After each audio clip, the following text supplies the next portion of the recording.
Embracer Group is in the news again.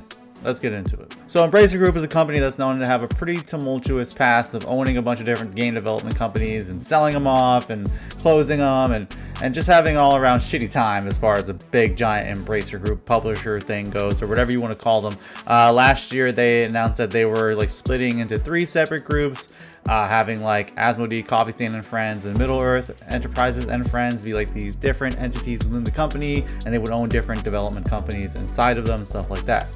This year, they've changed it up again. So now Middle Earth and Friends is now going to be known as Fellowship Entertainment, and they're still going to handle the same IP like Lord of the Rings, Kingdom Come Deliverance, Metro, Dead Island, Killing Floor, Darksiders, Tomb Raider, and other games. They're obviously full of different developers like Crystal Dynamics, Dambuster Studios, Dark Horse, Eidos Montreal, Fly on Wild Hog, Gunfire, etc., etc. So that's great. We did just get Kingdom Come Deliverance, and that game did really freaking well. We got Killing Floor 3 coming out later this year, and people are excited about that.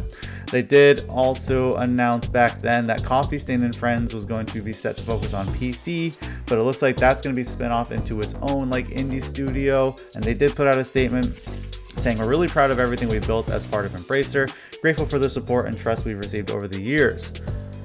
Now, as we take the step to become a separate listed company, it feels both exciting and honestly a bit scary, but in a good way." So what did they just kind of like dump them off? I'm not sure what spinning off means. It sounds like they just kind of like, all right, said, you're on your own, son, time to fly. But that's great for the company to like get away from Embracer, because as I said before, they do have a bit of a tumultuous past with developers and closing down studios.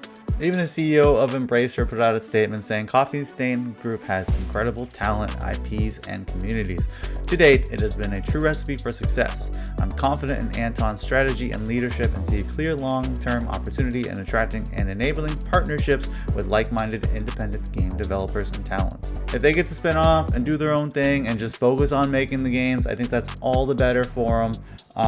Embracer, like I said, I hate to keep shitting on the company, but they just kind of spiraled after that like Saudi deal fell through and just were closing things down, and that was when it really started the snowball of like all of these massive layoffs we've had in the gaming industry and studios closing, like some pretty prestigious like and old studios closing. So good for Coffee Stain. You know, hopefully, Fellowship Entertainment actually like is able to do something. Like I said, we did just have Kingdom Come Deliverance, and that game was pretty good. So let me know what you guys think. If you're somebody who even cares about anything that's going on with Embracer Group, let me know down below. Peace.